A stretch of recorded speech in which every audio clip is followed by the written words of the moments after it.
One day, a guy came to my door and he handed me some divorce papers. And when he did that, I was just curious. So I asked him how much he got paid for doing that. You asked them, you were just like, can I be the guy that goes and hands these divorce papers or whatever out? The number he told me was phenomenally higher than what I had anticipated. It was like 100 and some bucks. So I was like, man, this is a business right here. I was without a job and an angry wife that wanted to divorce me. So I need to figure out a way to quickly make money to sustain the lifestyle that I had sort of built as a banker.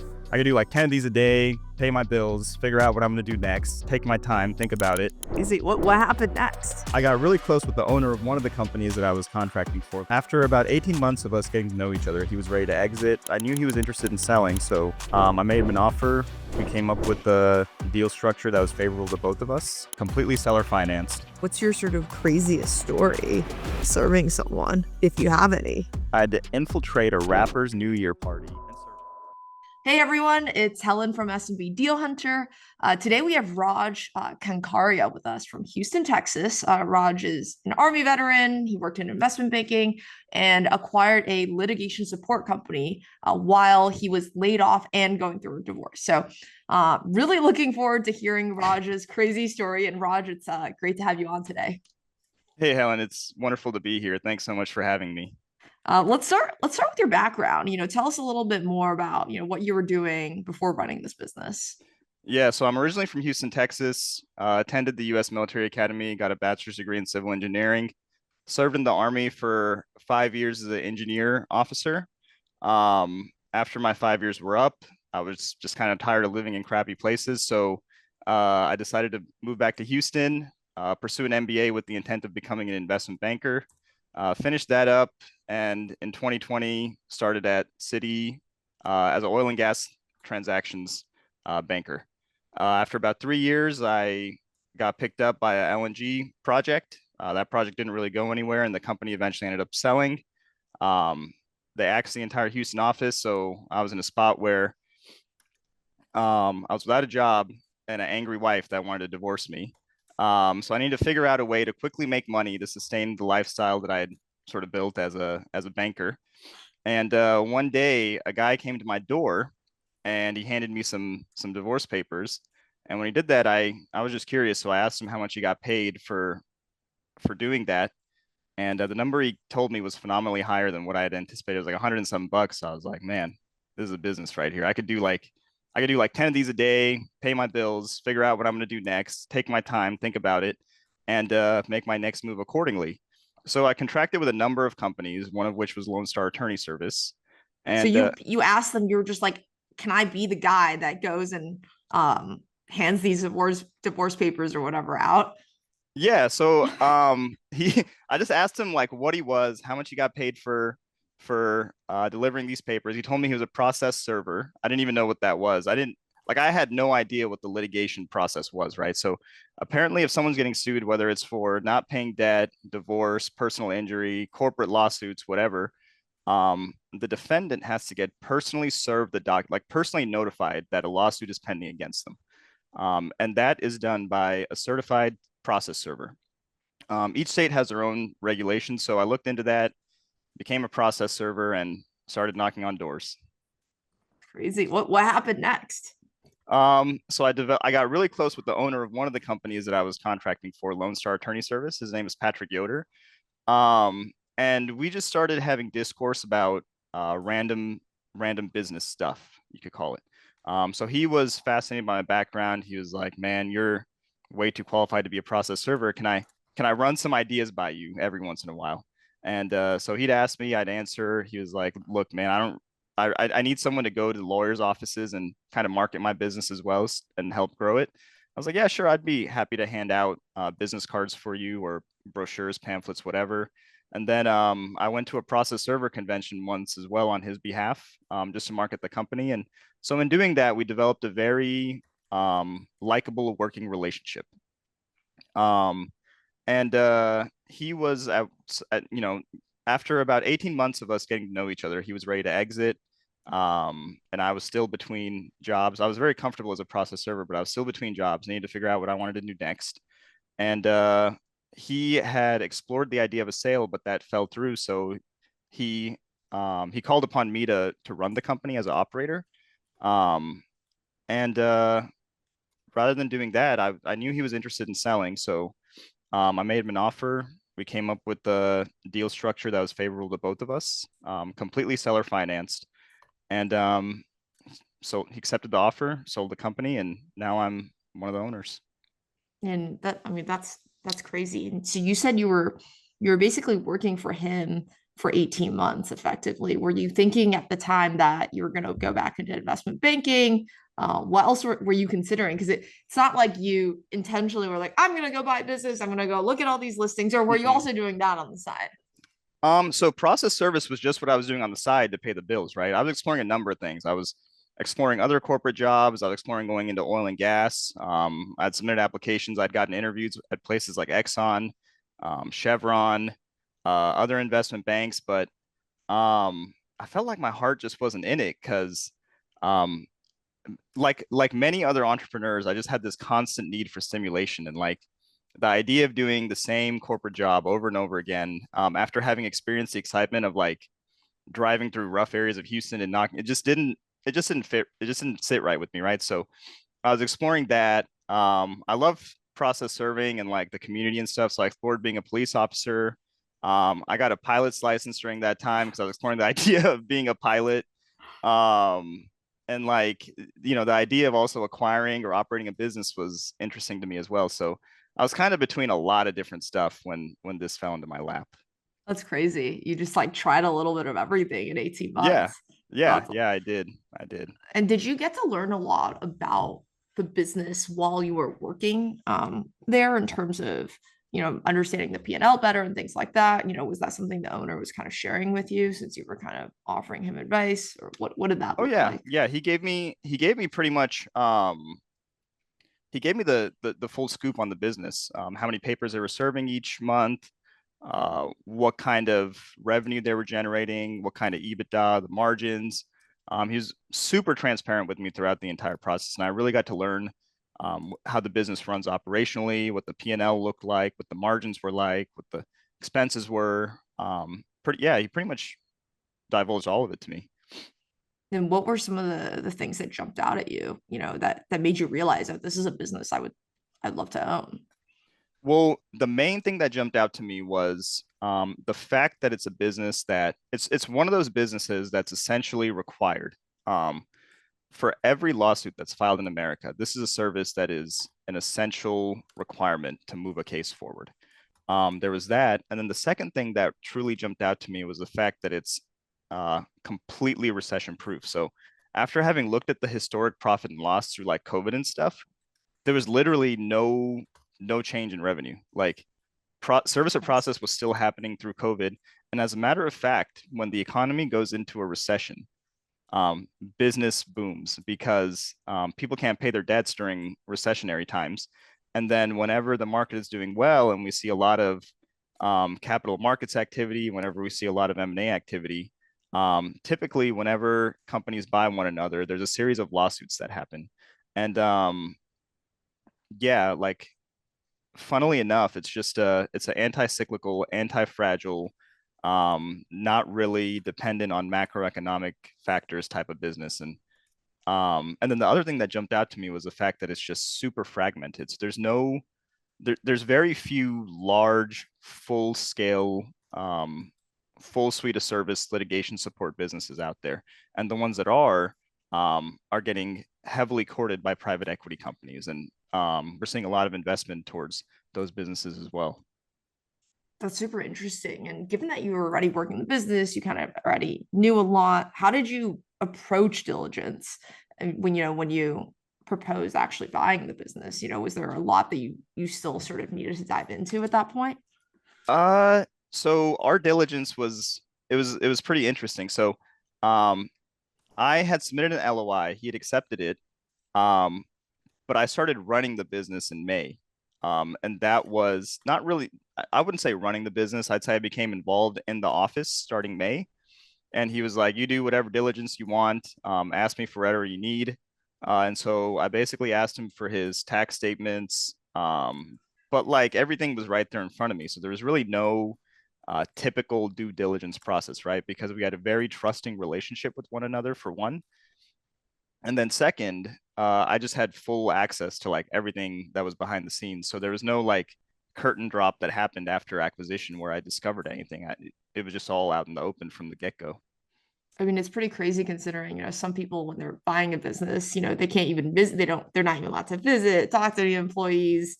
Yeah. You were like already running the business and working for the business. So Yeah. super different situation.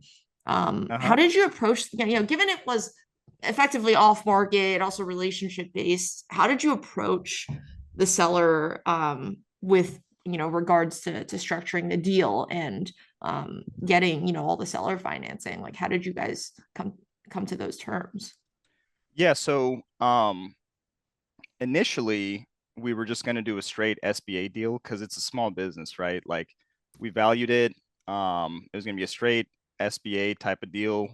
And then June 1st hit where the SBA made a bunch of changes to the SBA rules, and it just became very hard to structure the deal the way that we wanted to. So I went to him and I said, look, Patrick, we could do this with the SBA. You can get a big payout up front. The process will be longer and more complicated. You'll have to pay, 20, 30, whatever percent of it to capital gains taxes. Instead, why don't we explore the idea of doing a seller finance deal where you retain a little bit of equity? I give you a bit of a down payment so you can monetize. And the benefits to you would be a deferred tax payment, which I showed him a present value calculation of for 7%, which is essentially the interest rate that he gave me. And I was like, look, you come out ahead in terms of taxes. When you add in the interest payments that you'd be receiving over time, you come out like way ahead of any other deal that you're going to get with a large cash payment up front. And then third, you can retain a little bit of equity. I'm a pretty competent operator. And when you have an equity stake in this business, that equity is going to be worth a, like a shit ton more. Sorry for my language. It's going to be worth a lot more later on down the line. And so that idea appealed to him. It mitigated risk for me because if he's also an equity holder in the business, then anything behind the curtains that I wasn't aware of would be affecting him as well. And how long had he been running this business before? He bought it back in 2022 and exited in 2025, so 3 years.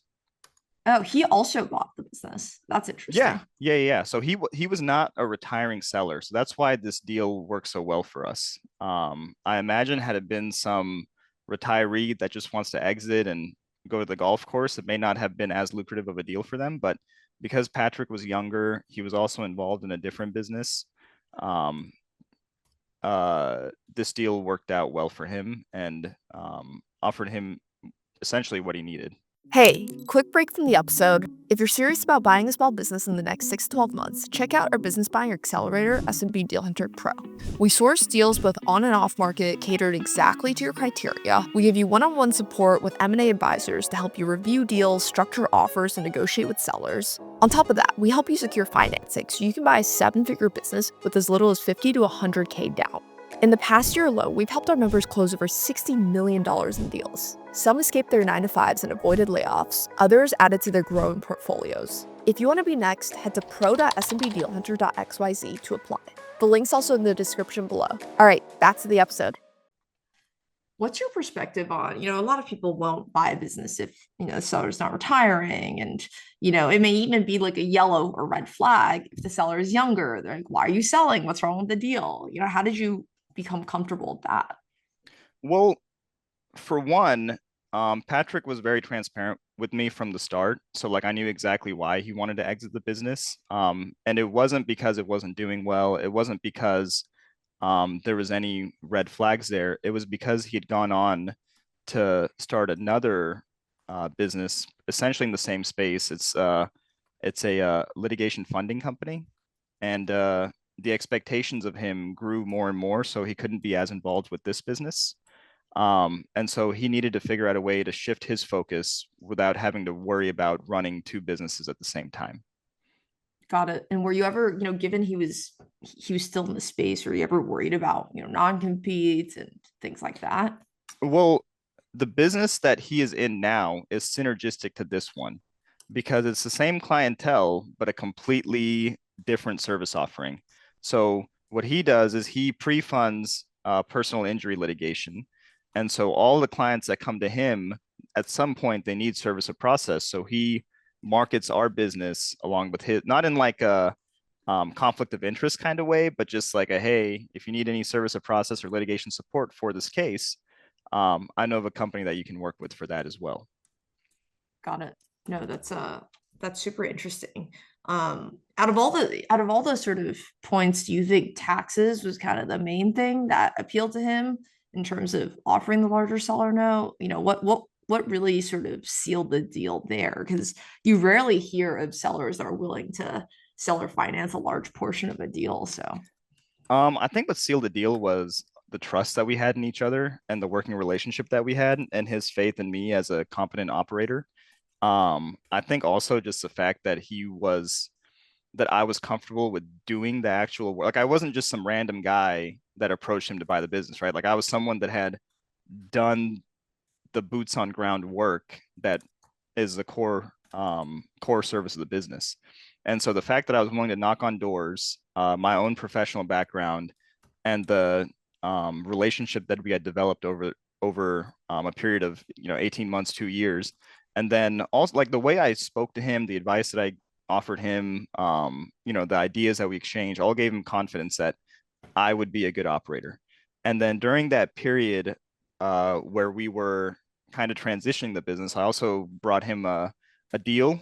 So we signed the company's first exclusivity contract with a tax protest company, and that happened as a result of my own efforts. Pre-sale, actually, we started that process, and so all of that combined just gave him comfort in me as a buyer and operator, which gave him the confidence to move forward with that type of deal structure. no, that's great because it's like folks who are able to, consult for a company before acquiring. It's Yeah, or even like the value that you bring as just a laborer in an organization, like giving the owner confidence that you're like not willing that you're willing to get your hands dirty, um, can be very useful when it comes to these type of deals. No, it's super interesting. And tell us about what the rest of the team looked like when you acquired the business, and roughly, how big is the business? Maybe some high level numbers if you're willing to share. Yeah, sure. So we are the largest process service litigation. We're the largest litigation support company in Harris County, focused primarily right now on service of process. So we serve about we serve papers for about 1,000 cases a month, which results in revenue of about 1.3 million annually. Um, we have myself included 4 employees in Houston, soon to be 5, and 2, soon to be 3 employees in the Philippines. We have an operations manager for Harris County. We have an operations manager for out of county service of process. We have a finance manager. We have myself, and then we have a legal assistant joining our team. And in the Philippines, we have a she basically manages the attempts for the process servers. One of the girls, the other one does all of our data entry and email management, and the third one will be helping our out of county service of process. And were you already offshoring some of these roles before, or is that new? Yeah, so the offshoring began in April. No, I want to say February of this year. So the business came with 2 employees from the Philippines. Got it. No, that's super interesting.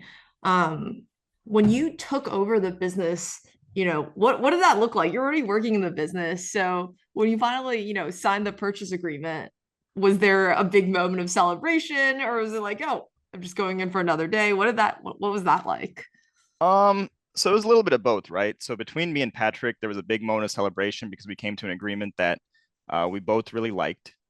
For the employees, it was or for the company staff, it was just kind of confusing because like I hadn't really joined the business on a day-to-day basis as like the president or like an operator. I just gone in to do skip traces basically, which is locating people. So I'd go in, I'd do about 10, 15 skip traces, ask the staff questions about the business, kind of see how everyone was operating, figure out what the workplace culture was like. And one day after we signed the purchase agreement, or I think it was the day before we signed the purchase agreement, um, I could sense that things were starting to get a bit weird in the office. So Patrick and I decided that it'd just be helpful to tell the staff that, Patrick's selling the business. He's still going to be a partial owner, but I'm going to be buying it. And yeah, there was a combination of worry, a little bit of indifference. Some were on board with it and, cool with it. There was a few, or, there was one person that was not really into the idea and kind of pushed back. Um, and yeah, that was essentially it, just a mixed bag of emotions there. Did everyone eventually sort of come to terms with the reality, or and were you able to retain everyone, or what does that look like? So there's one person I had to let go, uh, pretty much right off the bat. Because yeah, just had to let her go. But then everyone else was kind of about it because they saw, all the positive changes that were happening, shortly thereafter. And tell us about some of those changes. I think that's a good segue. You Okay. already knew a lot about this business at this point. You had worked for the business in a variety of capacities.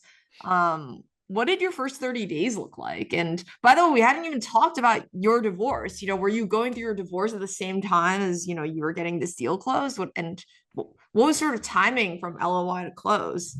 Yeah, so divorce happened. Divorce was a long time ago. It was back in 20, we finalized it back in 2024. So I was served papers in 2023. I want to say it was July or August 2023. Divorce was finalized in May of 2024. And then deal closed June 2025. So um, that 1 year of the divorce period was like not a great time in my life. So I was just kind of all over the place. I was in no place to be running a business for sure. So that ended, the dust kind of settled on that. And then when I was back in a good place emotionally is when this deal just fell in my lap. So that's the divorce story. In terms of first 30 days, so And how the, long did LOI to close take, I guess, before we dive into the first 30 days, yeah, even? so LOI was signed, I want to say it was like April 20 something. Deal close happened June 16th.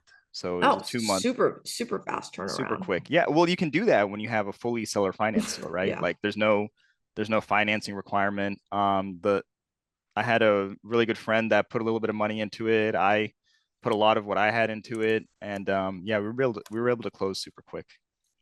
That makes sense. But yeah, let's talk about the first 30 days. What did that look like? What did you immediately start changing?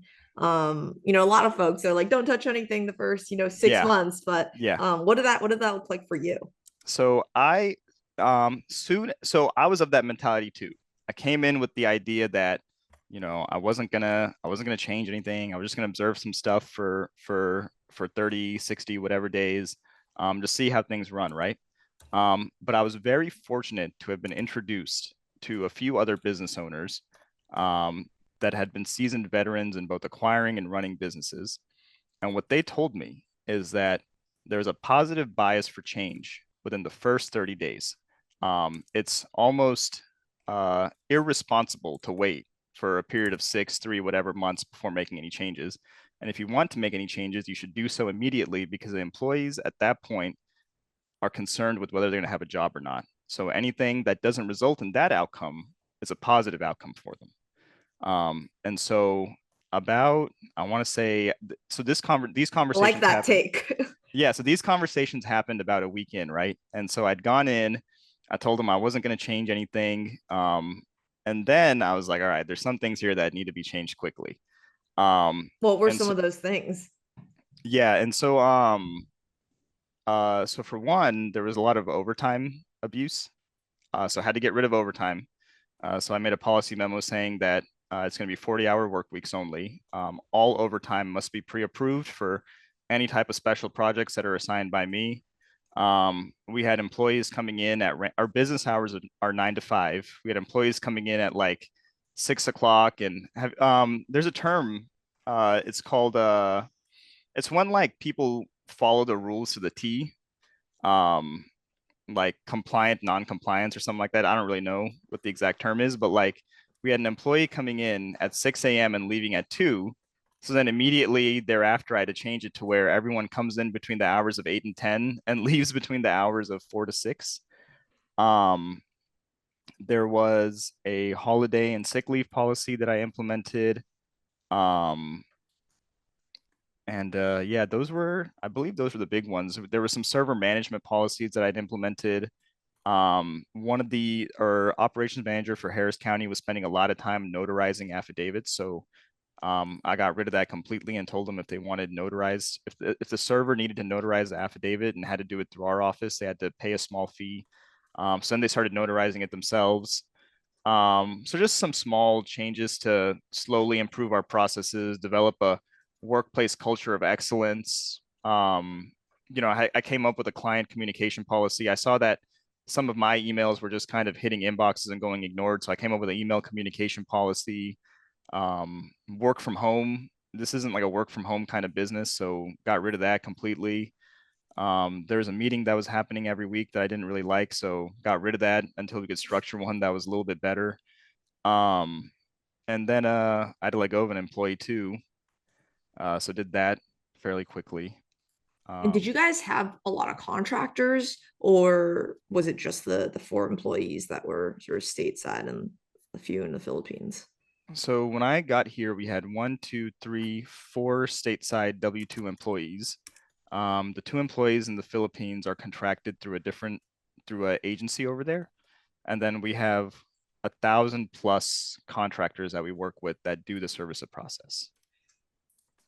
You were one of them, so Yeah, yeah, I was.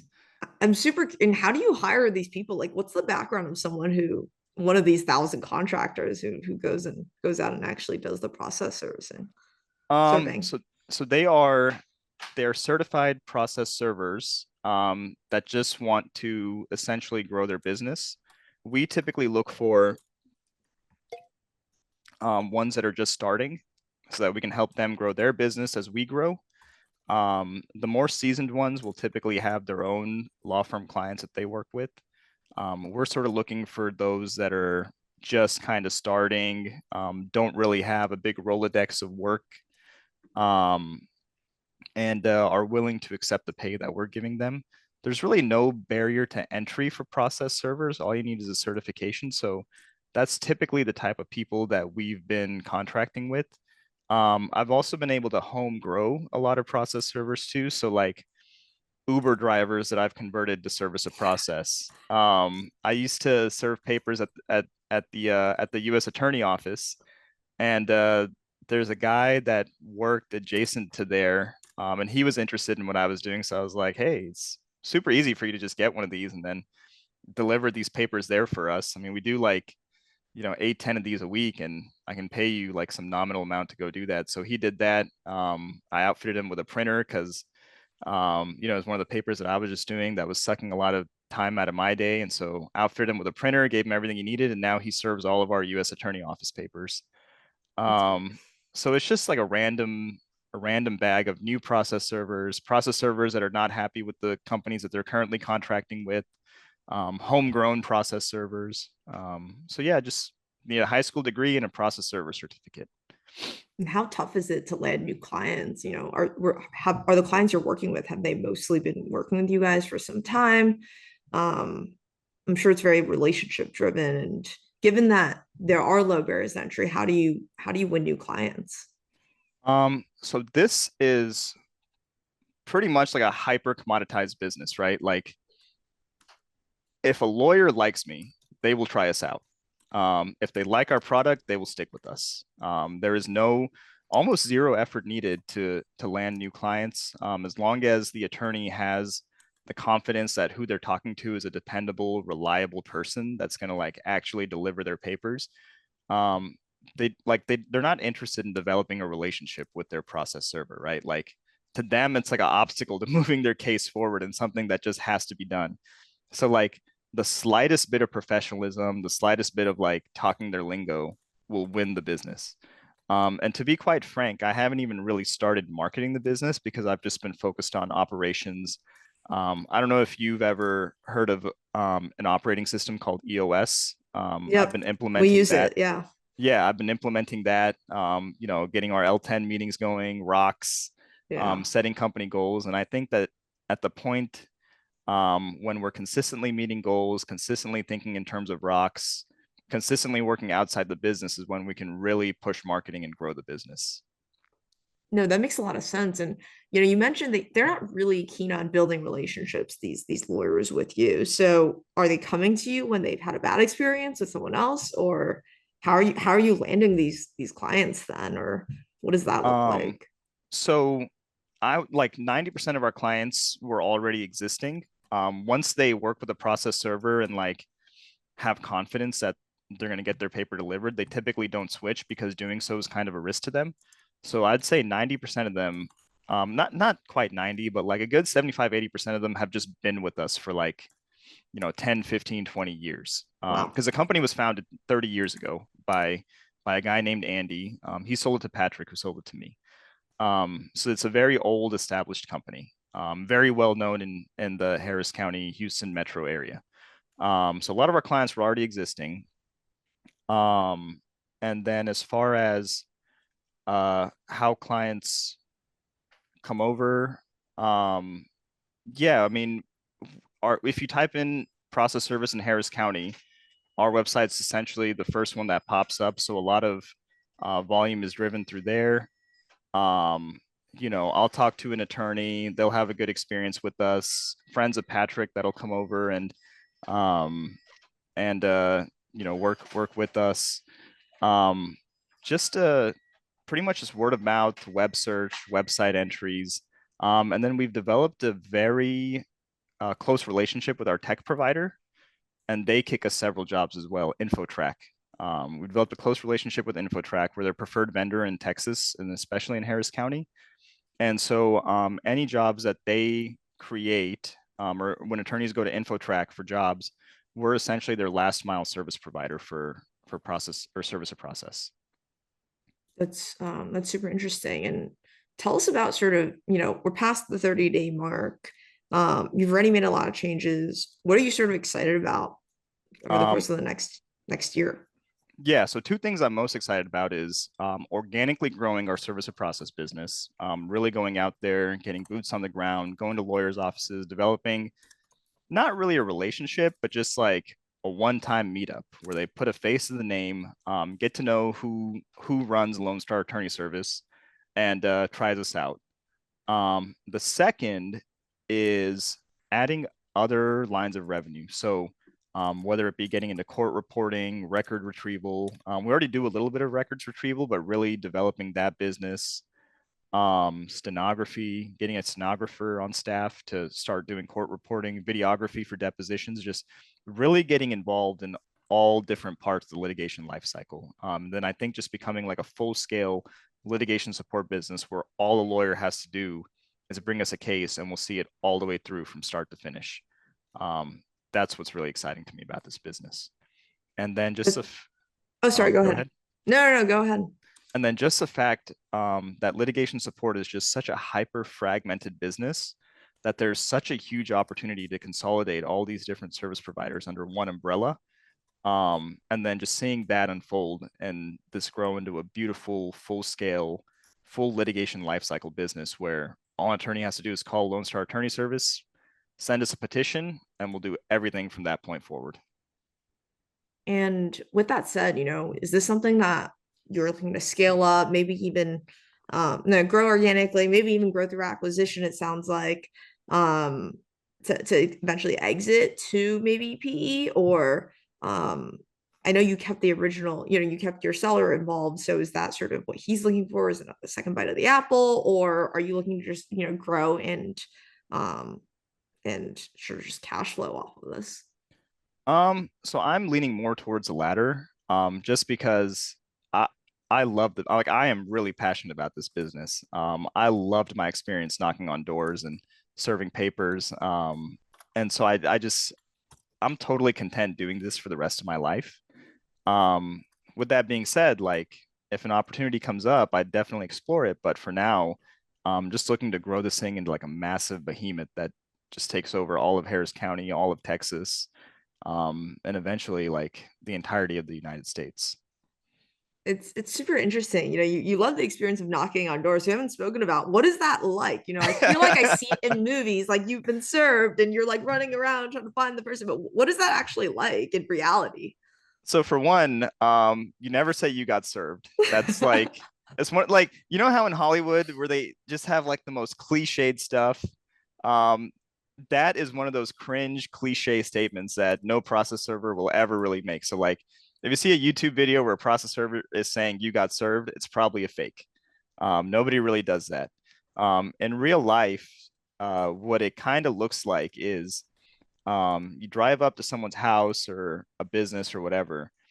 If it looks sketch, there's like a moment of thrill where you just like feel your heart beating a little bit faster, adrenaline kind of rushing. Then you go up to the house. The guy's either there or not there. If they're there, there's like a slight dopamine hit because you got this guy served and you're gonna get paid. If they're not, there's a feeling of disappointment. Um, And so you don't get paid if you don't find them, basically. you get paid if you do 4 attempts. So if you make all the required attempts, you still get paid after you sign the affidavit. You just have to go back and like post the documents to their door. But like if you can get them served in one trip, like that little dopamine hit, that feeling of joy that you get is unparalleled. I mean, I'm sure it's paralleled in other businesses too, like the ones where like you just find small successes, but this is one of those. Just that like one hit, like they got served. Um, And what is it's the pretty exciting. reaction of the person receiving the papers usually?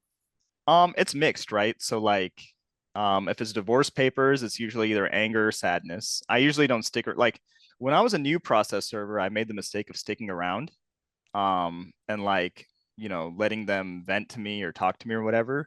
But over time, I realized that like I didn't really want to be in that situation anymore. So, I serve the papers. They have their little reaction or whatever. If it's divorce, it's usually either sadness or like anger. If it's some type of personal injury suit where someone got into a car accident, most of the time they're expecting it. Same with corporate lawsuits. Um, oh, and speaking of corporate lawsuits, so I used to be an investment banker that worked on certain transactions, and I was on Zoom calls with CEOs of these companies. And then later on, as a process server, when the lawsuits began happening, I actually served a few of the CEOs that I'd been in calls with as an investment banker That's for crazy. transactions that I'd worked on. So that was a crazy experience too. And like they're usually expecting those papers as well. Um, and then, yeah, I mean, most of the time they're expecting some type of document to come. A lot of people are unfamiliar with like they don't know that a guy's going to come and like deliver papers to them. So some people think it's some kind of scam or fraud because there's a lot of that happening now too, Oh in wow. our world. So people, a lot of people think a guy just dressed in plain clothes is delivering some kind of paper to me. So it must be a scam, right? Um, but yeah, just either misinformed, sad, disappointment, or anger, or they know it's coming. Interesting. Interesting. What's your sort of craziest story serving someone, if you have any? Um, the craziest story that comes to mind wasn't really like a dangerous situation, but just like an interesting one.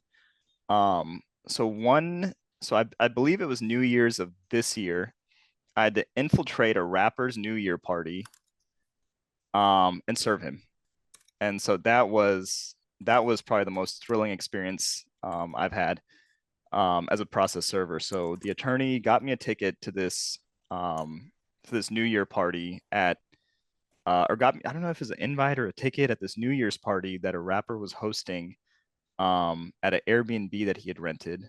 I had to go inside, like, you know, figure out where he was, introduce myself, give him the papers, and then like immediately exit before anything else happened, before like, things went sideways. Um, so that was probably the most interesting one. That's Um, crazy. I've never been in any dangerous situations. I've served people that were like social media famous. Served CEO, quite a few CEO serves. Um, How many of these have you done over, you were doing this for what, like 18 months, but how many yeah, had you done? I want to say it was like Probably 1,200 or so, 1,000, twelve Wow, hundred. Yeah. you're pro. And I wouldn't call myself a pro, but yeah, it was fun. While I may not have been the best, I really loved it. Really that's loved it. Like so interesting. And every second of it. Just driving around like random parts of Houston. Um, yeah, driving around, just going door to, it's like a different thrill every single time. that's so interesting. What does your day to day look like now? Do you still, spend a portion of your time serving papers or doing the process serving yourself at all? Or are you Um, mostly in the office now? that's a great question. Every once in a while, when like there's a paper going to a rough area, I'll try to go do that just to like keep my skills sharp. If there's a challenging job, I'll try to do it. If there's a job for like a friend that really wants to get a paper served, I'll do it myself. Just to kind of keep my skills sharp, to continue stimulating and exciting myself about the business. But mostly my day to day involves, you know, company focused stuff. So like running the business, taking care of payroll, taxes, checking my emails, coming up with ideas, having meetings like this, meeting with lawyers, figuring out ways to improve our processes. Basically, the role of an implementer, removing obstacles for everybody else to achieve their goals. And when you came in, did you feel like, there are already enough people sort of running the day to day that you could focus on maybe some of this the higher level stuff? Or, have you had to work your way up to that?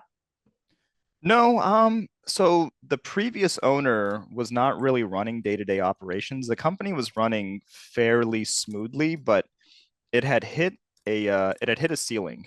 As they say in EOS, the ceiling had been hit, right? And so there was no way for it to get any better than it currently was. Like, it wasn't in a state where it was going to do worse, and it wasn't like doing so bad that it was unsustainable, but it wasn't in a position to really grow either. Processes had to be refined, but I have enough trust. I had enough trust in the current staff. Like the staff here has been here for 7, 8, 3, 4 years, one of them. So I had complete confidence in the staff that they could run everything day to day. And so I pretty much came in as an implementer.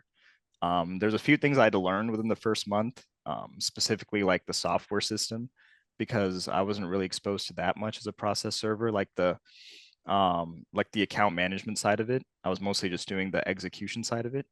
So I had to get familiar with that a little bit, and build out some of the internal systems like payroll and stuff. Um, but yeah, otherwise I felt very comfortable working on the business right from the get-go. It's interesting. And how do you feel about the future of the industry? Do you think with tech, with AI, things are going to change? Will this sort of be around for, the rest of our lifetime? What's your sort of perspective on that? So I think AI has significantly helped my business for sure. A lot of our data entry is AI assisted. So we have this email system where we send a petition or a citation that comes in and it just automatically enters everything into Serve Manager. Um, I use AI to like manage a lot of my company policies, generate ideas for how to fix obstacles, come up with step by step guides for like new revenue generating lines of business that I want to implement. Um, but yeah, in terms of actually serving papers, there's no like robotics, there's no AI. Like someone has to literally confirm that the correct person has been served. There is some service by email, and there's some service by mail, some service by email, but like even then, you need a certified process server to hit that send button, and so we still charge for that kind of stuff as well.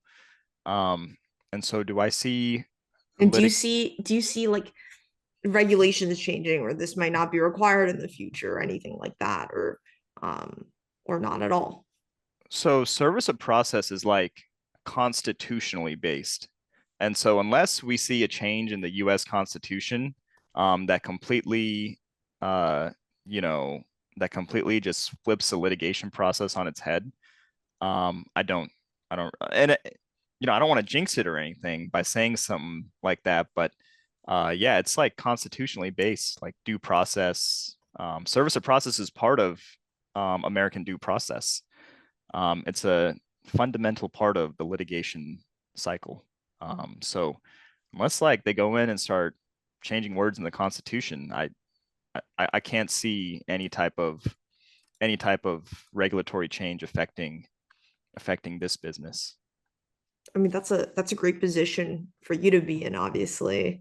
Um, I'm curious, I want to be sensitive of time, but for those listening who, maybe are where you were, last year or 2 years ago, and well, there definitely weren't, they probably were not process servers, but maybe in between things, maybe, just got laid off, going through, personal, maybe going through a divorce. What do you have to say to them, for those folks who are considering buying a business? What advice do you have to give now that you're on the other side? Yeah, so when opportunity comes knocking, don't ignore it. That's one thing I learned. Always maintain a curiosity mindset. You never know where you might find opportunity because I feel like a lot of searchers get so focused on the search process that like when opportunities come knocking, they tend to overlook them. That's one. Second, if you like a business, go work in it. Like if there's a business that you want to buy, if you're not really doing anything anyways, other than like a full-time search, go work as a driver or like a contractor or a laborer, bricklayer, whatever. Develop rapport with the seller, and that'll dramatically increase your chances of becoming the next owner of that company. Because as a business owner myself, I have so much more confidence in the guy that's willing to get a process server certificate, go knock on doors, like do the dirty work, rather than someone that just has all these big ideas that wants to come in and like slash costs and do all this marketing stuff. I want someone that actually knows the business and is willing to like get into the nitty gritty and do the work. So don't be afraid of like doing things that are typically considered limiting, right? And No, then 100% agreed, especially because, that's what's going to differentiate you yeah, from as a everyone as a else who's buyer, just looking on BizBuySell as well. yeah, as a buyer, that will differentiate you if you develop a relationship with the seller, aren't afraid to go, work as a construction guy or whatever job that company, whatever service that company. If it's a landscaping business, go mow lawns, right? Like have some experience in the business that you want to buy. Explore it a little bit, see if you actually like doing it. I think that that's important. And then the third piece of advice is when one, or it's not really a piece of advice, but it's a philosophy that I've adopted. But when one door closes, there's going to be one or more doors that open up for you in the coming future. You just have to have faith in yourself and whatever like higher power you believe in, and things will always turn out to be for the better. No, that's it's great advice, and really, really, Raj, appreciate your time today. I mean, um, really incredible story, and I'm excited to hear where things go. We'll have to catch up a year from now, but I'm super excited for the next stage of this, and love to see the passion that you have for the business, and just yeah, super unique story. So thank you so much again for your time. Yeah, thanks for having me. It was such an honor, and yeah, I love talking about the business. Love this business. Really passionate about it myself, and really excited to see where it goes. And just final question for me: if anyone wants to Mhm. reach out after watching this, what's the best way to find you? Uh, they can. I'll message you my email address and contact information. They can go to our website as well. That has our contact information on it. But my personal email I'll leave with you, and maybe you can put it in the description. I'm on LinkedIn as well. So yeah, many ways to find me. Sounds good. Well, thank you again, and yeah, let's stay in touch. Yeah, for sure. And happy if anyone does want to reach out, happy to have a conversation and go into greater detail about this as well. Thanks so much. Very generous of you.